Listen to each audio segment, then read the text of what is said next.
the house burned to the ground. The attic collapsed.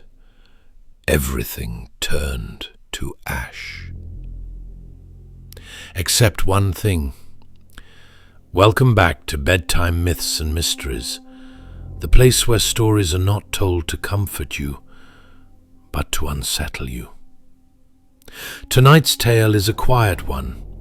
No screaming ghosts, no monsters crashing through walls, just a small, ordinary object, and the simple question of what happens when something meant to burn refuses to do so. They found the doll in the attic after the fire inspectors finished their work. The house had burned fast and ugly, the kind of blaze that leaves little more than blackened beams and a smell that never quite leaves your lungs. Everything organic was gone. Furniture collapsed into ash. Family photographs fused together like wet leaves. Even the attic floor had sagged and split from the heat. Everything except the doll. It sat upright in the center of the room, porcelain face clean, glass eyes unclouded, lace dress only lightly browned at the hem, no scorch marks on its hands, no cracks along its cheeks. It looked placed, as if someone had carried it through the inferno and set it down gently after the flames were done. The inspector joked that it must be fireproof. He laughed once, short and nervous, then stopped when no one joined in. The doll had belonged to Clara Whitcomb, a child who died in that house 73 years earlier. She was 7 years old when a winter illness took her, back when doctors still whispered instead of explaining.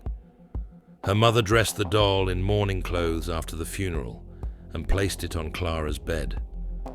Neighbors said she spoke to it, said she apologized to it, said she begged it not to leave too. When the mother died years later, the house passed through distant relatives, then renters, then stood empty. The doll never left. Every family that moved in found it somewhere new, on a chair, in a cupboard, once sitting at the top of the stairs, facing down as if waiting.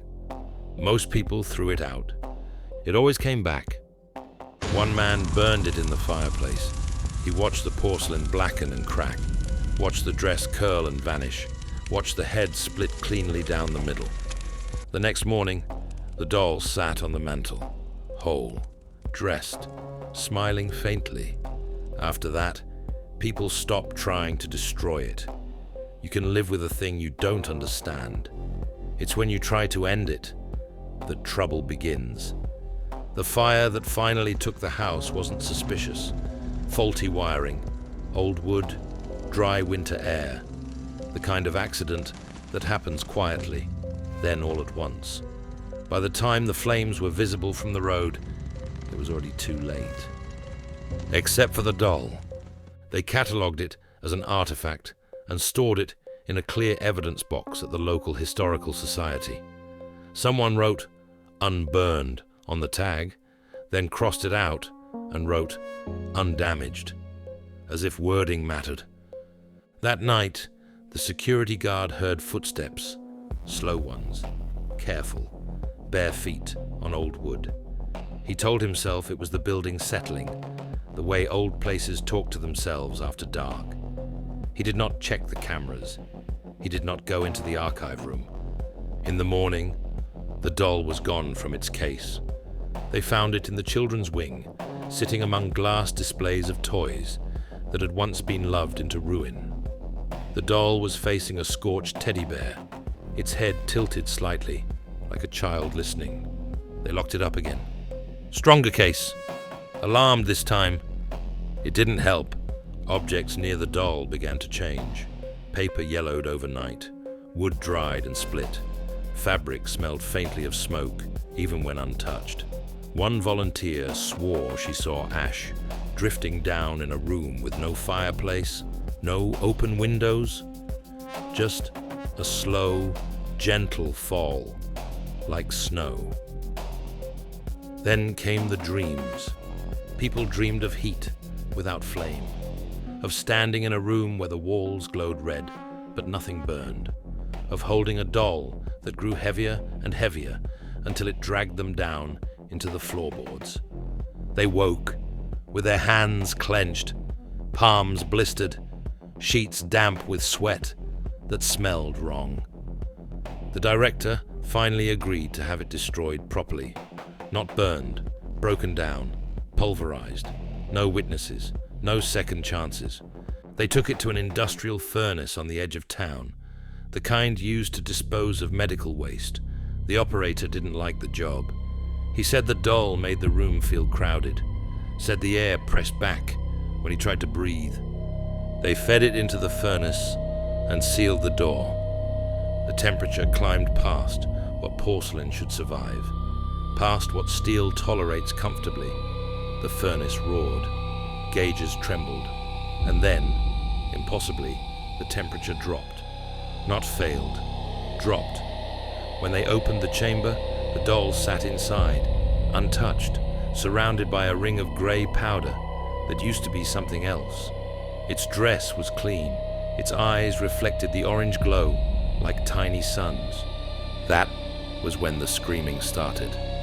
Not from the doll, from the walls, from the metal itself, warping and crying as if relieved of a burden it had held too long. The operator quit that night and never spoke about it again. The doll returned to the society without paperwork. No one remembered who brought it back.